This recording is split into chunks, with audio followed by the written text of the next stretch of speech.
அனைவருக்கும் வணக்கம். தேசம் என்பதை நான் ஏற்கவில்லை என்று சொன்னவர் யார் தெரியுமா? 2 நாடுகளுக்கு தேசிய கீதத்தை எழுதிய ரவீந்திரநாத் தாகூர் தான் சொன்னார், தேசம் என்பதை நான் ஏற்கவில்லை. ஆனால் அவர் தேசியம் குறித்து 3 நூல்கள் எழுதியிருக்கிறார்.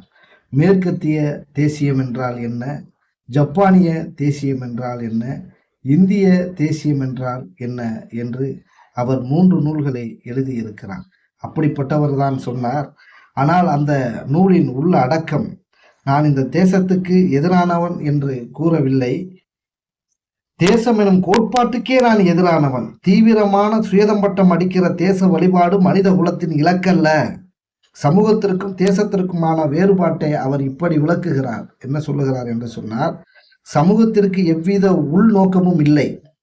சமூகத்தின் ஒரு அங்கம் என்ற முறையில் மனிதர்களுக்கு இடையே உள்ள உறவுக்கு இயற்கையான வரையறை இருக்கும். மனிதன் தனது கருத்துக்களை சுயமாக சுதந்திரமாக வெளிப்படுத்த இயலும். ஆனால் உள்நோக்கத்துடன் இயந்திரகதியாக உருவாக்கப்படும் ஒரு அமைப்பு தான் தேசம். தேசத்தின் அடித்தளம் என்ன என்று அவர் வரையறுக்கிறார். அதிகாரம், பேராசை, சந்தேகம், பொறாமை, இதுதான் தேசத்திற்கான வரையறை என்று தாகூர் சொல்லுகிறார்.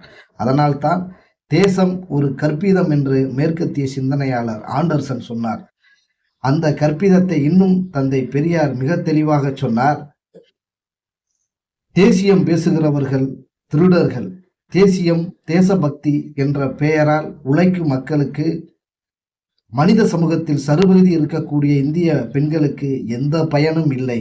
முழுக்க முழுக்க பார்ப்பன பணியா கும்பல், பணம் படைத்த பணக்காரர்கள், மேல் ஜாதி என்று சொல்லப்படுபவர்களை சுரண்டி கொழுப்பதற்குத்தான் தேசம், தேசியம், தேசபக்தன் என்ற வேடம் பயன்படுமே ஒழிய உழைக்கும் மக்களுக்கு ஒரு காதொடிந்த ஊசி அளவு கூட இந்த தேசபக்தியால், தேச நலனால் பயனில்லை என்று சொன்னார். இன்றைக்கும் அதுதான் நடந்து கொண்டு இருக்கிறது.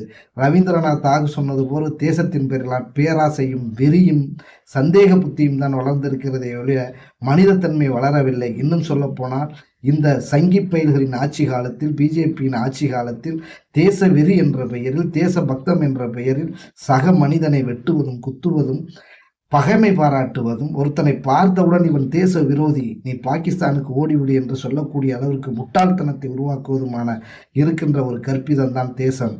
தேசத்தை மறுதளிப்போம், மனித நேயத்தை உயர்த்து பிடிப்போம், தேசத்தை நாம் மறுப்போம், சகோதரத்துவத்தை, அன்பை, ஜனநாயகத்தை வென்றடிப்போம். நன்றி, வணக்கம். வாழ்க பெரியார், வளர்க பொதுத்தறிவு.